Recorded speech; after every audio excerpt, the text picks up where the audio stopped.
আসসালামু আলাইকুম, hello everyone. আশা করি সকলেই ভালো আছেন। আমি আপনাদের দোয়া আশীর্বাদ আলহামদুলিল্লাহ ভালো আছি। টেকনো স্পার্ক 30C এই স্মার্টফোনটা অফিসিয়ালি লঞ্চ হয়ে গিয়েছে। যাদের বাজেট 20,000 টাকার আশেপাশে তারা এই স্মার্টফোনটাকে চয়েস করতে পারেন। মোটামুটি যারা গেমিং করবেন তাদের জন্য স্মার্টফোন না, হাই কোয়ালিটি ক্যামেরা হতে হবে তাদের জন্যও না। মোটামুটি ডেইলি ড্রাইভার হিসাবে যারা একটা স্মার্টফোন ব্যবহার করতে চান, যে মোটামুটি আমি একটু সোশ্যাল মিডিয়া ব্রাউজিং করব, একটু ইউটিউব দেখব, একটু ফেসবুক চালাবো, এরপরে ফোনে কথা টথা বলবো, মোটামুটি মন চাইলে ছবি তুলবো, না চাইলে নাই, তো তাদের জন্য এই স্মার্টফোনটা মোটামুটি একটা বেস্ট চয়েস হবে। দীর্ঘদিন আপনারা চালাইতে পারবেন।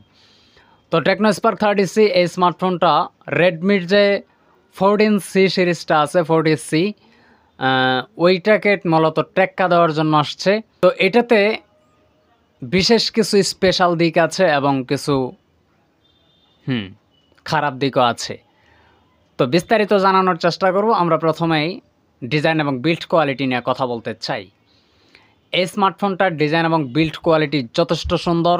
ব্যাকেও মানে প্লাস্টিক, সামনে গ্লাস, পুরা বডিটাই প্লাস্টিক ফ্রেম। এবার আমরা ডিসপ্লে সেকশন নিয়ে যদি কথা বলি, ডিসপ্লে সেকশনে আছে 6.67 ইঞ্চির এইচডি প্লাস একটা ডিসপ্লে। 20,000 টাকার একটা স্মার্টফোন আমি কিনবো, সেখানে এইচডি প্লাস এটা আমি আশা করি না। Full HD plus IPS LCD দেখ, সমস্যা নেই, এই বাজেটে তো অ্যামোলেড আসবে না, ভালো কথা। বাট 6.67 ইঞ্চি সাইজ ঠিক আছে, বাট ওইটা যদি এইচডি প্লাস না দিয়া ফুল এইচডি প্লাস দিত তাহলে আমাদের জন্য আরেকটু বেস্ট হতো।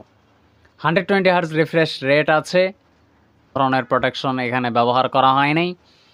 সো অবশ্যই একটা স্ক্রিন প্রোটেক্টর ব্যবহার করবেন। এটা মূলত কয়েকটা বেস ভ্যারিয়েন্টে পাওয়া যাবে। একটা হচ্ছে 4GB 64GB স্টোরেজ, আরেকটা হচ্ছে 6GB 128GB স্টোরেজ, আরেকটা হচ্ছে 8GB 256GB স্টোরেজে এটা পাওয়া যাবে। প্রসেসর হিসাবে যদি কথা বলি, প্রসেসর সেকশনে আছে MediaTek Helio G81। Camera section নিয়ে যদি কথা বলি, 50 মেগাপিক্সেলের প্রাইমারি সেন্সর, 2 মেগাপিক্সেলের একটা ডেপথ সেন্সর, 8 মেগাপিক্সেলের ফ্রন্ট ফেসিং তোতা সেলফি ক্যামেরা, 5000 mAh ব্যাটারি থাকবে এবং 18 ওয়াটের একটা ফাস্ট চার্জার আছে। মালয়েশিয়াতে এই স্মার্টফোনটা লঞ্চ হয়েছে 469 RM, ভারতে 9,000 টাকা, বাংলাদেশে সেটা 20,000 টাকা। তো আজকের ভিডিওটা কেমন লাগছে? যদি ভালো লেগেই থাকে অবশ্যই একটা মাস্ট একটা লাইক দিবেন।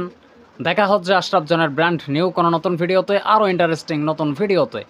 এ পর্যন্ত সকলে ভালো থাকবেন, সুস্থ থাকবেন। ধন্যবাদ সবাইকে। আল্লাহ হাফেজ।